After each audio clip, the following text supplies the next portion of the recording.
Hi, I'm David Ross, and welcome to episode 7 of The Sun's new podcast, Israel's War on Terror. Since October the 7th, when the Hamas terror group took around 240 hostages as it massacred 1,200 people, behind the scenes talks have been held to try and negotiate a release.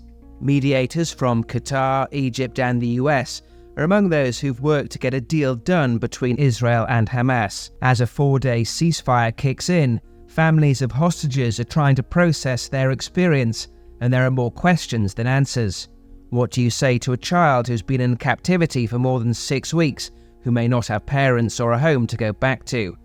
Earlier, I put some of these questions to psychoanalyst Dr. Ofrit Shapira-Berman, who is working with the families as part of the Hostages and Missing Families Forum. So we actually do our best to give every family member who says he needs help, we give him a psychoanalyst to support him.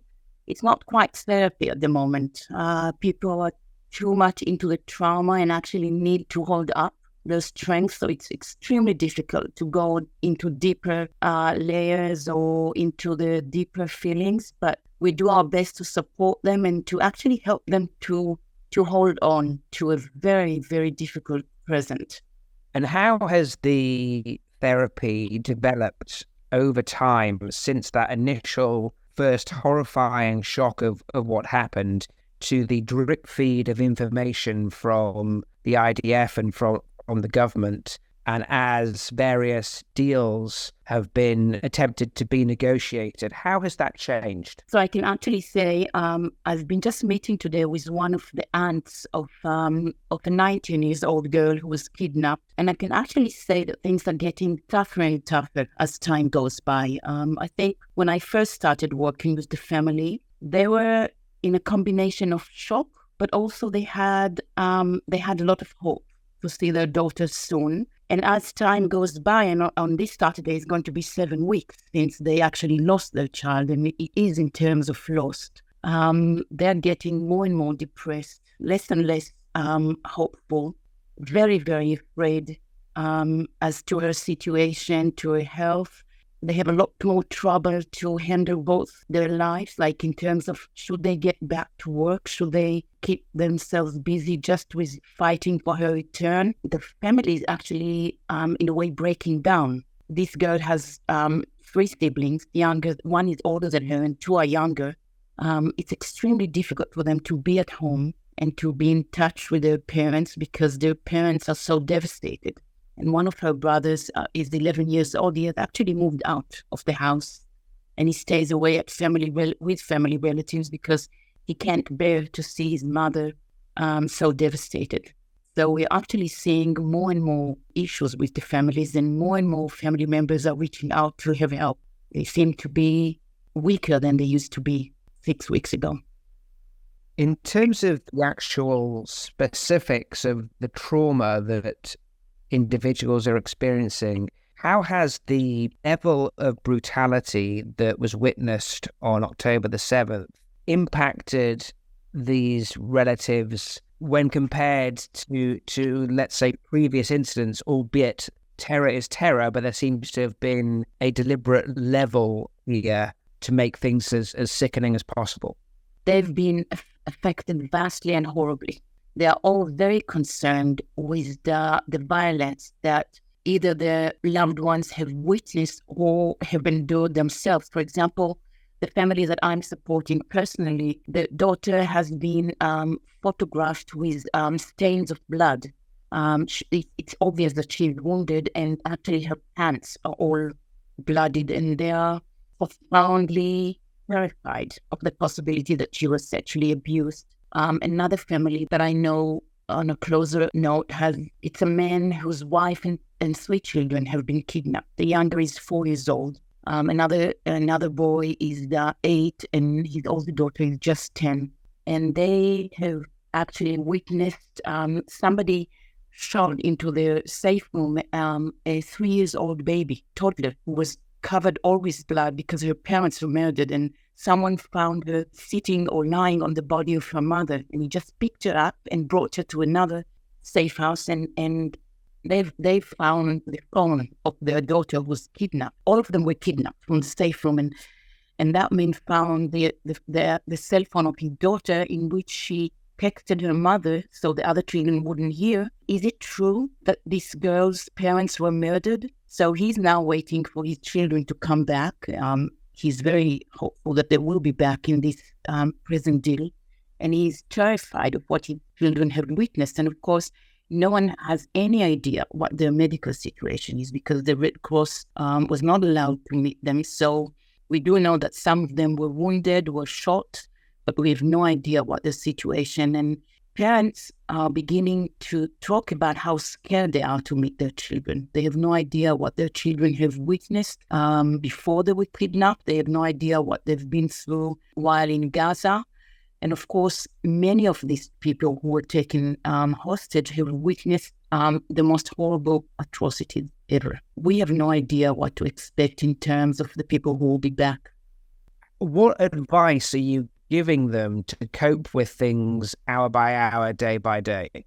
We are now trying to help them understand that perhaps one of the struggles is coming to an end in the next few days, but only for another one, which may be a very, very long one, is just about to begin.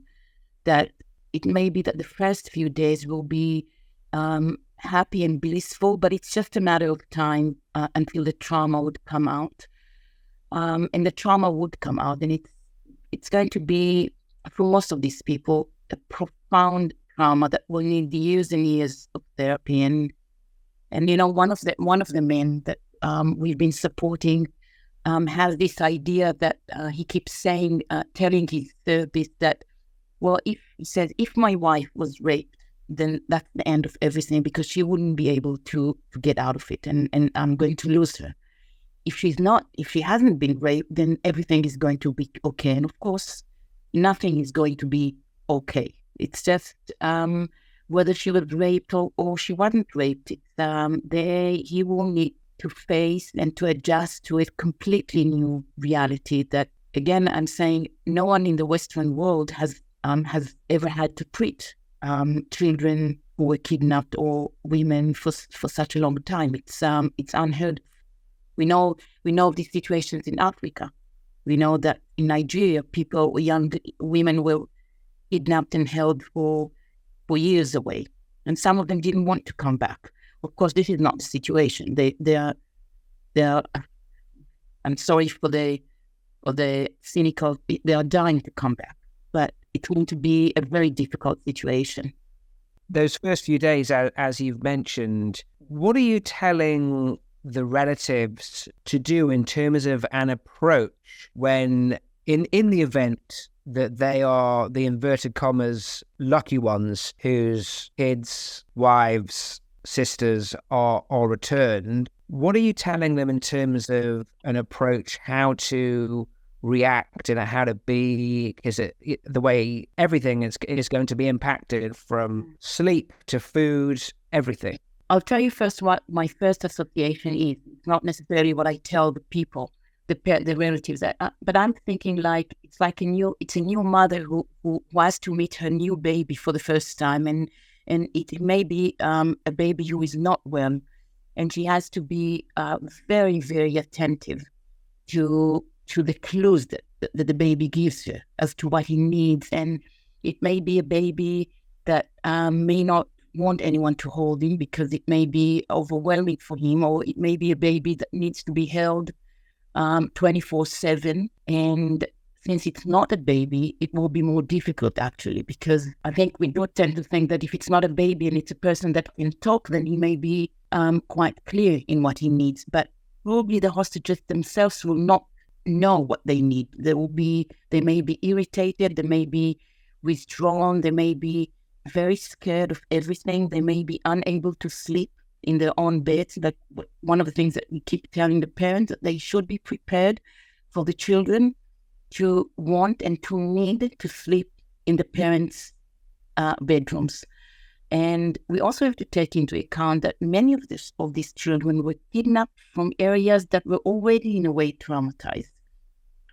And they're coming back to a country that is still in war.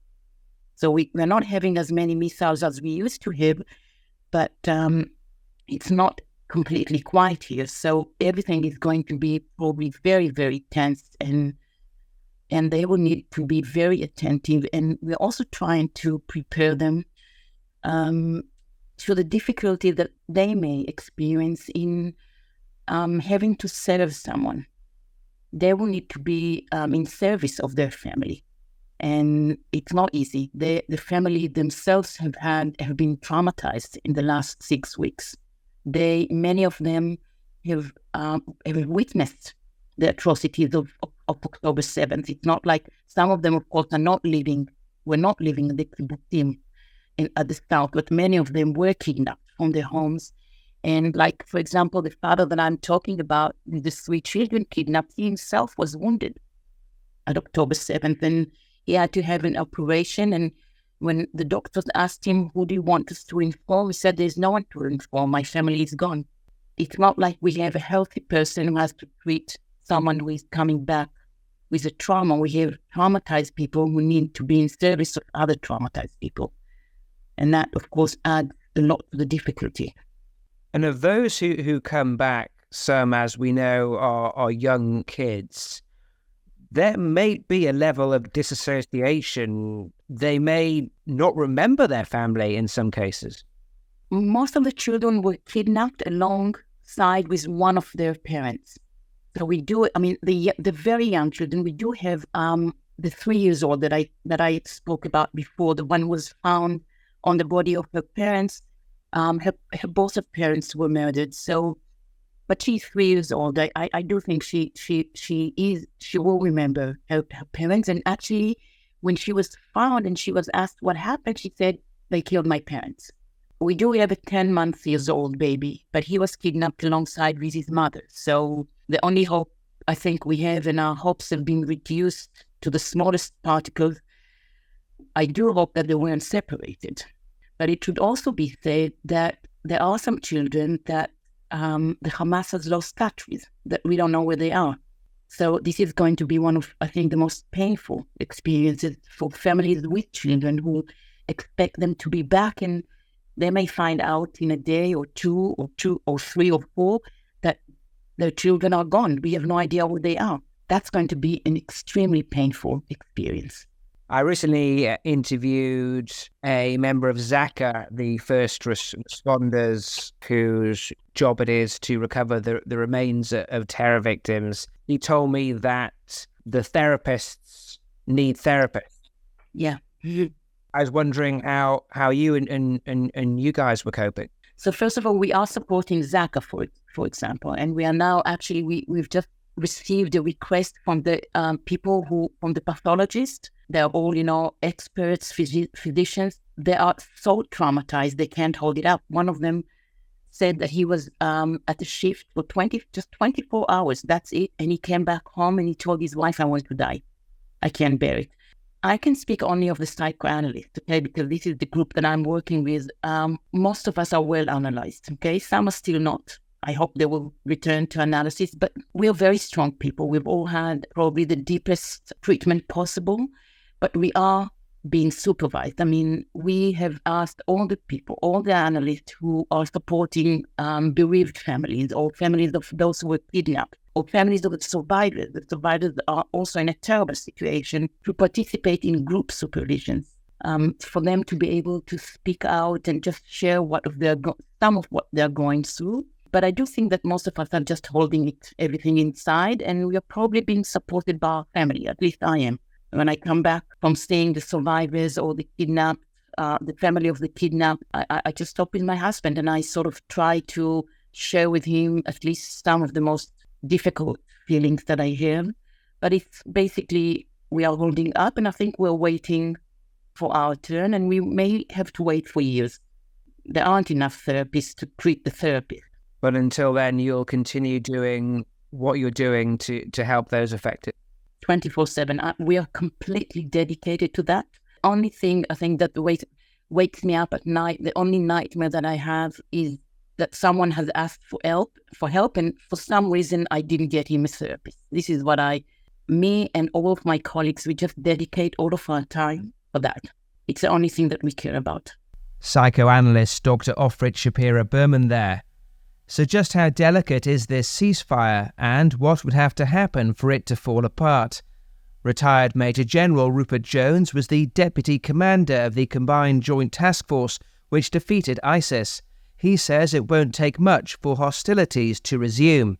These are really difficult judgments, because when you look at it in simple mathematical terms, 50 Israelis being handed back, 150 Palestinians being released out of jail. There's really difficult nuances in that. I think that the devil's in the detail, and I'm sure all parties won't be resting on their laurels. That the logistic details of affecting a handover, maintaining confidence throughout the process will be very, very difficult.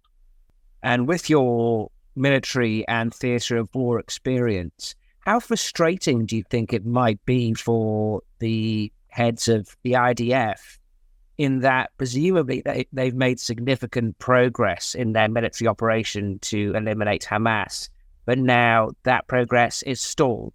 Yeah, I mean, I think I think the military commanders will absolutely understand the necessity. They've been running a twin-track military operation. Part of it is about destroying Hamas. The other part is getting hostages back.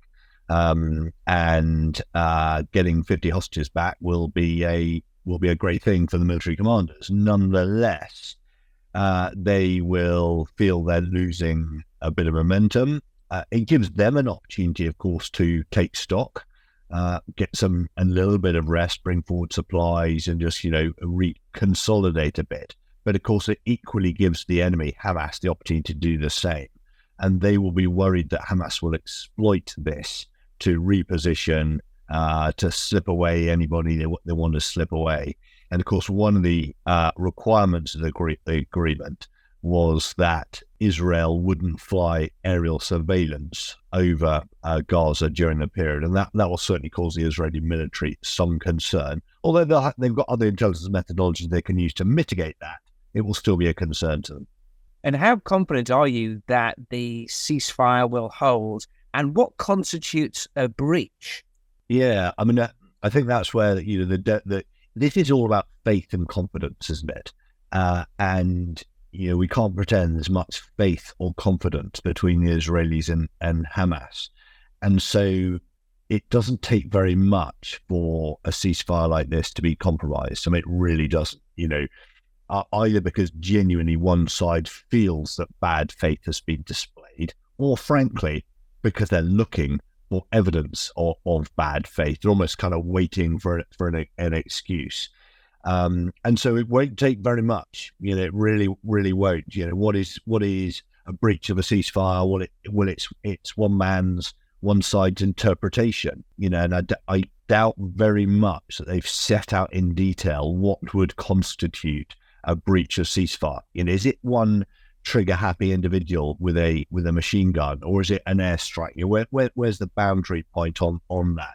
It'll come down to judgment, and those who've negotiated the ceasefire will hope very much that cool heads prevail, because there'll be high stress through this process. The Palestinians haven't even identified which Israeli hostages will be handed over, in part because they're not in control of some of them. They're held by other militia groups. So there's a huge amount to play out, and there'll be considerable jeopardy throughout what is set to be a 4-day process. And after this 4-day ceasefire, the Qataris are talking as if this is a stepping stone to a longer peace agreement. But Israel are saying the job is not done, and it's as you were. Yeah, absolutely. Prime Minister Netanyahu really clear. This is not the end of the war. It is a pause to exchange hostages, in the case of the Israelis, prisoners in the case of the Palestinians. Of course, the negotiators will want it to be the stepping stone that then leads towards a extended ceasefire and a peace process. But you can see why the Israelis wouldn't buy into that. They've been really clear what their military objective is. which is the elimination of Hamas. They cannot even begin to have claimed to have eliminated Hamas yet. They've certainly caused some attrition to Hamas, but there's no way their stated military objective is close to being achieved yet. Looking back at your time as one of the key people who defeated ISIS, what are the similarities and what are the differences in the approach of the IDF and the challenge of the IDF when you look back at your own experience? And how did you decide that the job was done? Yeah, I mean, there are plenty of similarities in terms of the nature of urban warfare, fighting in cities, but the strategic setting was very, very different. So what do I mean by that? Well, in the case of Iraq, there was an outside invader, for want of a better term. ISIS were in the sovereign cities of Iraq. I mean, at one point they advanced all the way down to Baghdad, but by the time we were going to Mosul, they were still holding Iraq's second city. And so it was Prime Minister Abadi and his forces liberating their sovereign city. That's very different to what the Israelis have, where they're going into Gaza to have a military effect. So a big difference there. I think another important difference is that ISIS were going to fight and die. Now, some of their leaders chose to slip away back to Raqqa and Syria for the next phase of the campaign, but the bulk of the fighters were going to stay and fight to the death. That is not necessarily the case for Hamas. Hamas may choose to do that. It's a perfectly valid strategy that they might choose to pursue. But my sense is they will fight and delay and cause as much damage to the Israelis as they can before using the tunnel network to slip away to continue the fight longer term. So, big difference there. I think another important difference is the Iraqi security forces were as good as they could be in the time we had to prepare them. They had been all but defeated by ISIS when ISIS first surged into Iraq, and they did a fantastic job in getting their mojo back, getting back into the fight and retaking their cities, but with coalition assistance. I mean, the Israeli security forces are probably the most experienced urban combat force on the planet. They're a top tier military. So there's an awful lot of differences. But once battle is joined and you are fighting in a city, the similarities are very clear. And is the IDF hamstrung in some ways by its determination to take a moral line in terms of the way it warns and drops leaflets and makes phone calls? And is it that almost a tactical disadvantage for them? Well, from a pure military commander's point of view, you want surprise, and doing those kind of conceptual door knocks clearly seeds some surprise. But equally, it's necessary in a city because that there are Palestinian civilians all over the battlefield.